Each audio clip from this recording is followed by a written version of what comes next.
Wednesday afternoon ரொம்ப நாள் ஆயிடுச்சு காரக்குழம்பு செஞ்சு. அதனால காரக்குழம்பு தான் இன்னைக்கு செய்ய போகிறோம்.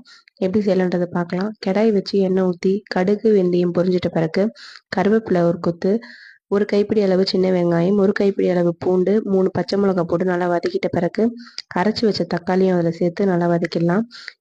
உப்பு, வீட்டில் அரைக்கிற மிளகாய்த்தூள் ஒரு 1½ ஸ்பூன் போட்டு நல்லா வதக்கி விட்டுடலாம். பச்சை ஸ்மெல் போயிட்ட பிறகு எந்த காய் வேணால் நம்ம சேர்த்துக்கலாம். நான் முருங்கைக்காய், உருளைக்கிழங்கு சேர்த்துருக்கேன். 2 சேர்த்து புளி தண்ணி ஊற்றி கொத்தமல்லி இலை தூவி மூடி வச்சுட்டேன். ஒரு 5 நிமிஷத்துக்கு அப்புறம் ஓப்பன் பண்ணி பார்த்தா சூப்பரான காரக்குழம்பு ரெடி ஆயிடுச்சு. சைட் டிஷ்டுக்காக வாழைக்காய் வறுவல் தான் செய்ய போகிறோம். அதுக்கு வீட்டில் அரைக்கிற மிளகாத்தூள் 2 ஸ்பூன் எடுத்திருக்கேன். உப்பு, இஞ்சி பூண்டு பேஸ்ட் கொஞ்சம் எடுத்திருக்கேன். ஏன்னா வாயு இருக்கும், அதனால்.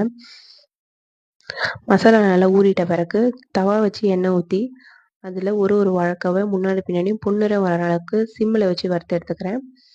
இந்த வாழைக்காவை ரசம், சாம்பார் இதெல்லாம் செய்யும்போது செஞ்சிங்கன்னா இன்னும் டேஸ்ட்டாக இருக்கும். நாளைக்கு ஒரு vlogல